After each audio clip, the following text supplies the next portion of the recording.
Thank you for listening to the Untoxicated Podcast, and thanks for tuning in to this essay from the Sober and Unashamed website and blog, where you can read all about alcohol, relationships, intimacy, growth, and discovery. Now we hope you enjoy this piece titled Elephant Around the Christmas Tree. The Christmas tree lights are off and the house is quiet. I'm slumped over on the love seat, my neck sore from the unnatural angle created by the upholstered arm.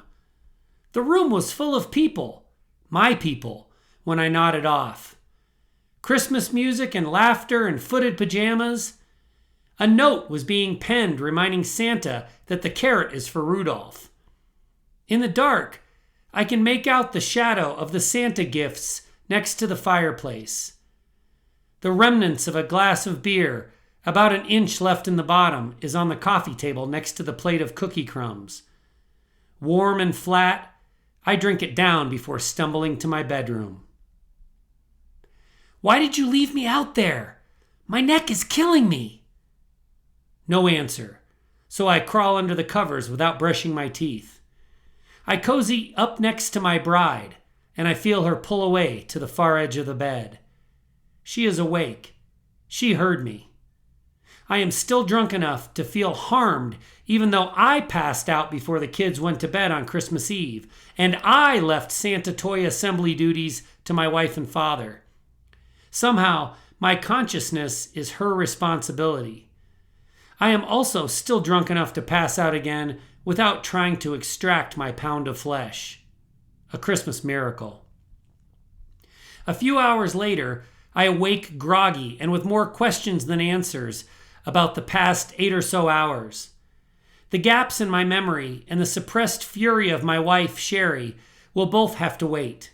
It is Christmas morning, and 4 children deserve to be the focal point. The first cup of coffee gives way to mimosas around the tree. Concerns about my blackout are eased by my sparkling wine, but also by the absence of any discernible disappointment from my parents or my kids. My wife's disappointment is perpetual at this point, so unless she is looking at me and yelling, it doesn't really move the needle. The funny thing about a big kid-centric holiday like Christmas is that unless my wife wants to play the role of pre-ghost visitation Ebenezer Scrooge, she is relegated to anger stuffing. What is she going to do? Yell at me and ruin the most magical day of the year for her children? She doesn't have it in her. Her kids are too important. She'd rather regret the most impactful decision of her life in agitated silence. Besides, what good would her words do? The funny thing about that funny thing is that it never occurs to me in the moment. Only years into sobriety do I later understand the corner I had painted her into. Evil genius? Conniving manipulator reading from the alcoholic's playbook? That's giving me way too much credit. Selfish, emotionally immature man-child who knows how to make my pain go away fast? Yeah, that's me. Cognitive dissonance is a relief. I work long, hard hours providing for my family, including a particularly grueling day on Christmas Eve.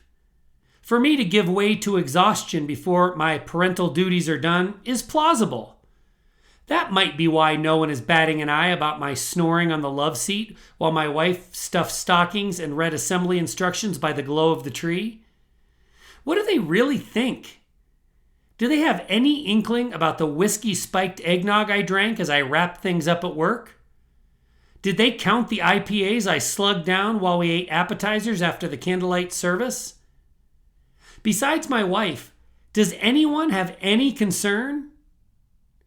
No one wants to think of their son or their father as an addict. Is the danger noticeable?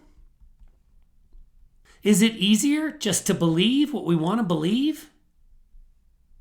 Like any good alcoholic, this story is all about me so far. My parents, my kids, even my wife are just supporting actors in my barely perceivable death spiral. What about my wife? What about her feelings of isolation and betrayal? She committed her life to me. She chose me as a partner in the most critically important act of her life, carrying, birthing, and raising her babies. And now she feels waves of abandonment and deception. In the moment, I lack the mental capacity to understand her pain, her trauma. It is not that I am uncaring or cruel. It is not that I am evil or manipulative. I do not possess the awareness, the empathy, the compassion, the emotional maturity to get it. I do not choose to ignore her cries for help and her pain. It isn't a matter of selective hearing. It is as though I was born without ears. Sherry has the love of her kids on Christmas. She has the support of her in-laws. She has a warm house filled with laughter and a day full of food and generosity and excited eyes and warm hugs. And yet, she is filled with isolation and terror. The enemy is inside the house, and she seems the only human who can see me for the threat I've become.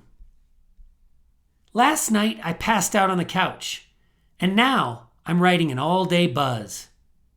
The only way for me to break free from the things that haunt me is for me to become my wife's demon. Who says alcohol isn't the answer to all of life's conundrums? Thank you for listening to this latest essay from the Sober and Unashamed website and blog. And thank you for being a part of the Untoxicated podcast. You've got this, and we've got you.